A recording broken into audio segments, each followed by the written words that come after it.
Aka, qandaysiz, tinchmisiz, yaxshimisiz? Aka, eski Telegram gruppalar rejimi 16-yildan ochilgan 22-yilgacha bo'lsa 130 so'mdan o'qib olamiz aka. Undan kattaroq bo'lsa ham o'qib olamiz aka, 80 so'mda faqat. Bizda hammasi ishonchli aka.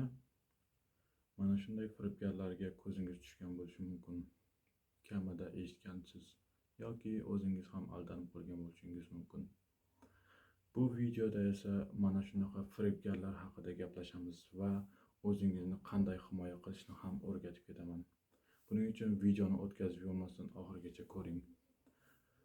Like bosing va obuna bo'lib qoling. Biz esa boshladik.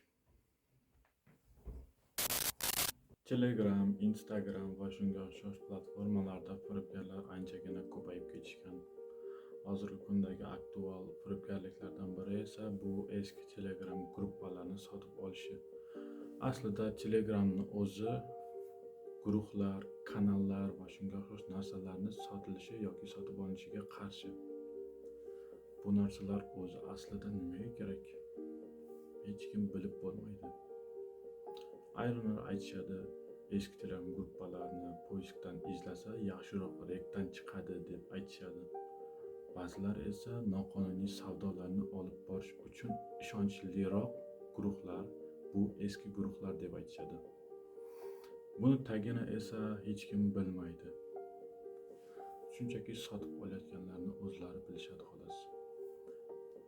Lekin sotib olayotganlar ular nima qilishadi? Ba'zilari o'zlari ham aldanib qolishgan bo'lishadi. Lekin ba'zilar rostdan ham sotib olishadi. Lekin bu narsa aslida juda ham xavfli hisoblanadi. Chunki ozgina hakerga ozgina ma'lumotingiz bo'lsa bo'ldi, u narsa orqali sizni любой ma'lumotingizni topib olish mumkin. Bu degani esa nomingizga kreditlar yoki boshqa narsalar rasmiylashtirish mumkin noqonuniy tarzda. Shuning uchun ogoh bo'ling, hech qachon ishonmang. Har doim o'zingiz ko'rgan, eshitgan va aniq ishonchingiz hosil bo'lgan narsagagina pul tiking. Boshqa narsalar esa ko'pincha yolg'on bo'lib chiqadi. Eski Telegram gruppalar bu narsa o'zi aslida bu ishlamaydi. Men nazarimda ishlamaydi. Telegram algoritmi bu eski gruppalar ishonchliroq deb o'ylashadi. Aslida unaqa emas. Odamlar bilmayman nimaga unaqa o'ylashni mayli, o'zlari bilishadi.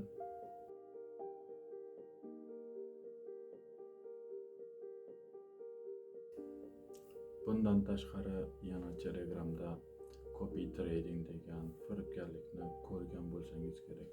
Men o'zim shaxsan ko'rganman. Bu narsa aslida nima? Binance ko'pinchalik tradingda Binance ishlatilishini bilaman. Boshqa ham Bybit ko'p, lekin o'sha yerda men ham ko'rganman. Copy trading degan narsa bor. U copy trading masalan boshqa bir yaxshi traderni copy trading qilasiz. Ya'ni uni plusga kirsa plusga kirasiz, minusga kirsa minusga kirasiz. Ya'ni undan kopiyalaysiz. Tizim shunaqa ishlaydi. Ya'ni Binance o'zi shunaqa kopiya qilib bera oladi.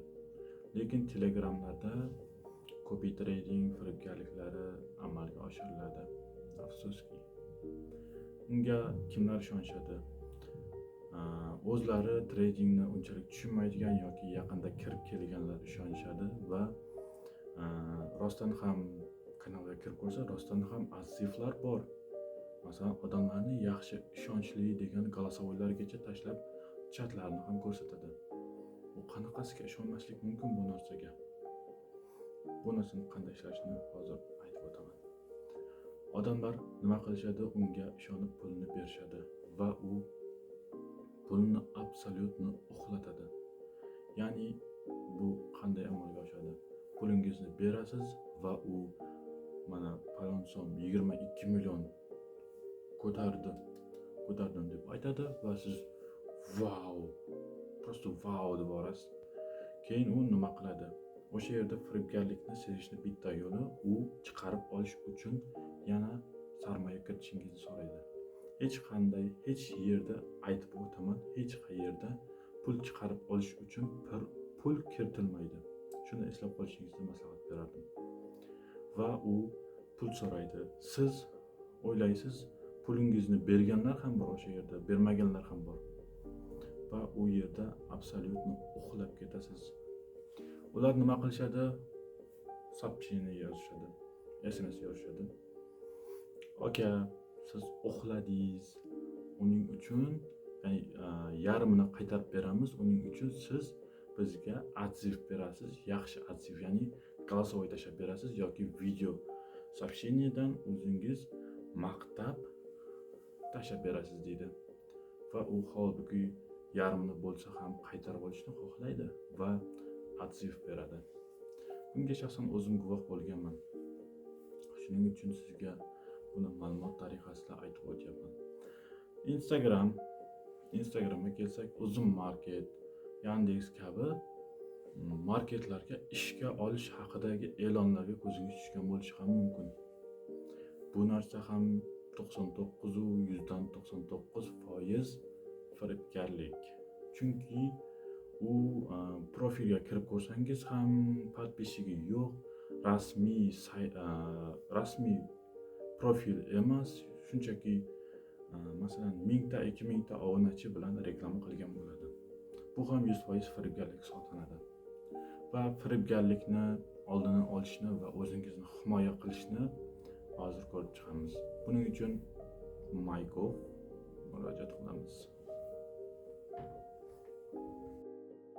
Demak, aziz do'stlar, mana telefonimizni ochamiz. Har xil firibgarliklardan, ya'ni nomingizga noqonuniy kredit rasmiylashtirishdan o'zingizni himoya qilishni xohlasangiz, buning uchun Play Marketga kirasiz, ya'ni bu yerga MyGov deb qidirasiz va shu ilovani yuklab olasiz.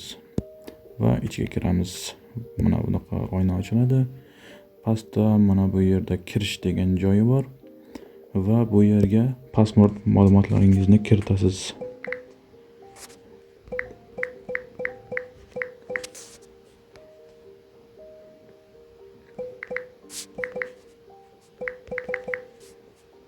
Mana bu ma'lumotlarni kiritib bo'ldik va MIUID ga kirishni bosamiz. Bu yerda esa yuzimizni avval ichga joylashtiramiz.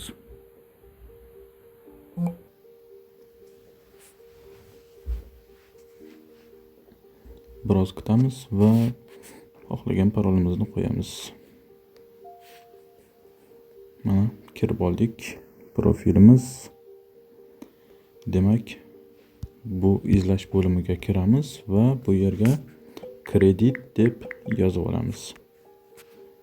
Demak, qidiruv bo'limidan chiqqan 3-chi bo'lib turgan kredit bitimini tuzishga taqiq qo'yish yoki taqiqni olib tashlash bo'limiga kiramiz. Xizmatdan foydalanish. Xizmat narxi bu bepul. Xizmatdan foydalanish.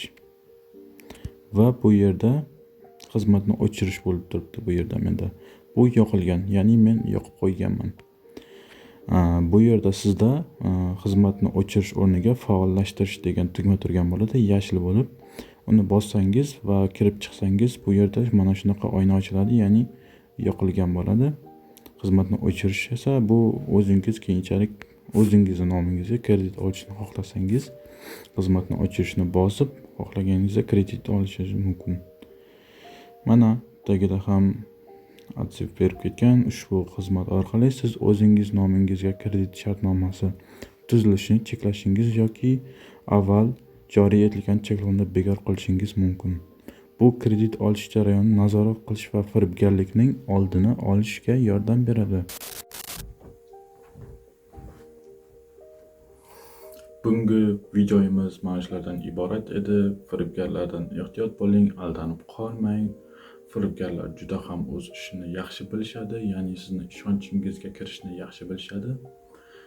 O'zingizni ehtiyot qiling, ya'ni soxta profillar ochishi va sizni ishontirish uchun xohlagan narsani qilishdan ham toyishmaydi.